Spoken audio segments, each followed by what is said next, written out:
রাত্রে রাত্রে রাত্রে সূর্য ডুবে যাওয়ার পরে রাত্রে কে 8টা 9টা 10টার সময় খাবার খাও? হাত তুলো তো। 8টা 9টা 10টা 11টা, বিয়ে বাড়ি 12টা 1টার সময় খায়। অনেকজন খাও, তাই না? অনেকজন খাও। তাই ভাবলাম যে ব্যাপারটাকে এভাবে নিয়ে যাবো, তো কিন্তু মামুনের জন্য আমি ক্যান্সারের জন্য ব্যাপারটাকে এভাবে নিয়ে আসছি।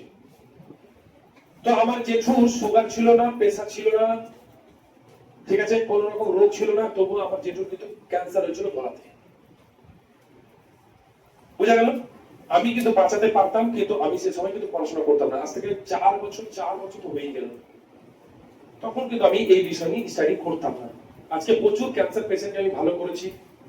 যাদের টিউমার হয়েছে, ব্রেস্ট টিউমার, মানে মহিলাদের মধ্যে ব্রেস্ট টিউমার হয়, ইউটেরাস টিউমার হয় না?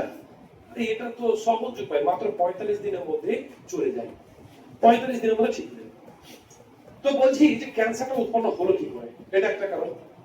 এবং আমরা আসি যে সূর্য ডুবে যাওয়ার পরে আমাদের খাবার খেতে হয় না।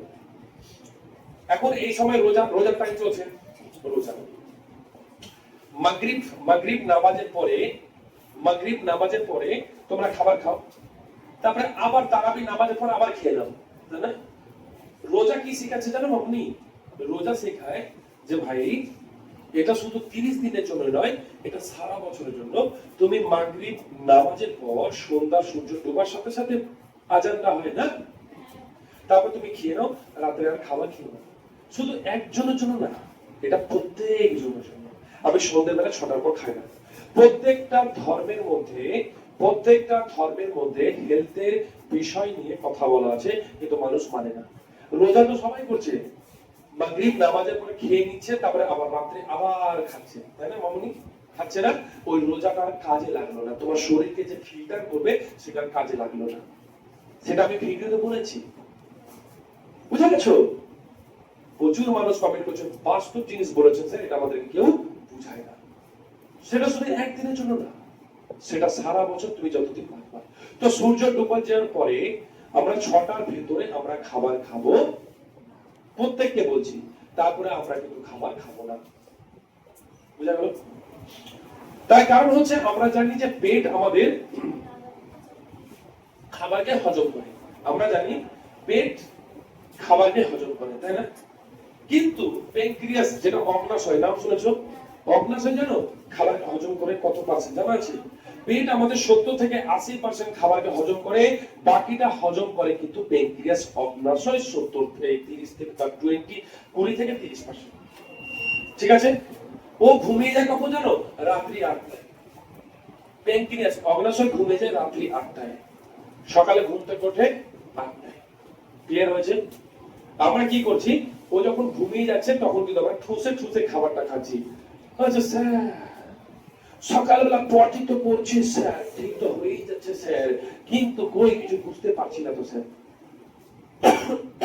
সেরকম ভাবে আমার জেঠুর বাবু কোনো সমস্যা ছিল না, একটা বয়সের পর ক্যান্সার হয়ে গেল। এটাই কারণ, এটা কারণ। পেট কিন্তু 70 থেকে 80% হজম করছে, 30% হজম করছে না। ধীরে ধীরে ও জমতে জমতে জমতে জমতে জমতে জমতে জমতে জমতে বড় আকার রূপ নিয়েছে। ক্লিয়ার হচ্ছে?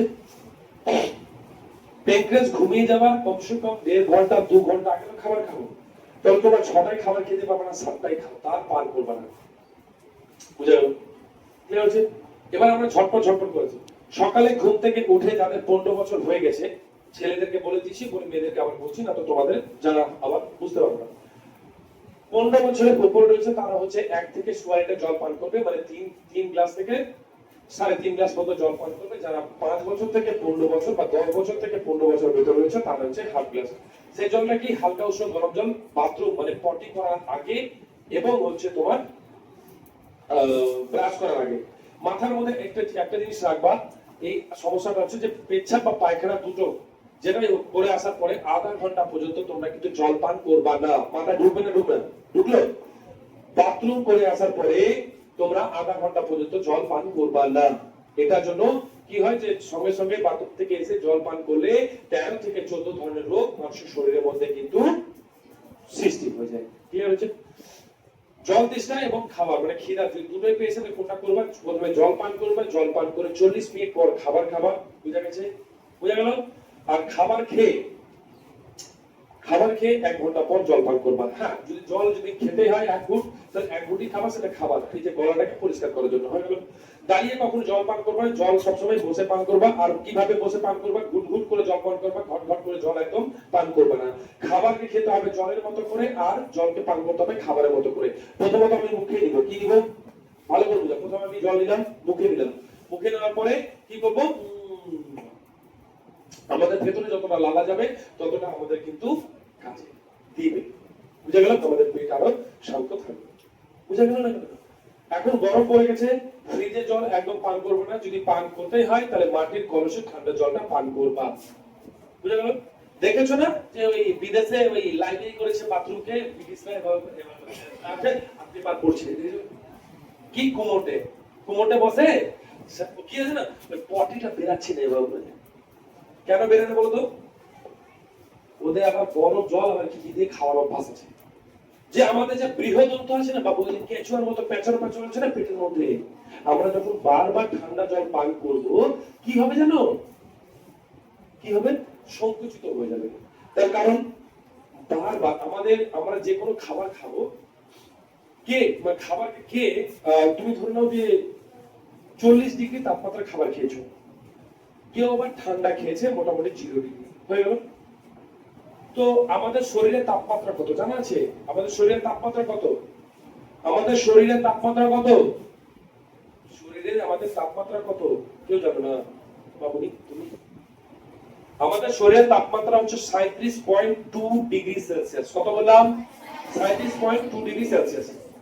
তাহলে আমি খাবার খেয়ে নিয়েছি 40 ডিগ্রি তাপমাত্রা, সেটা কি আমাদের শরীরের তাপমাত্রায় নিয়ে আসবে?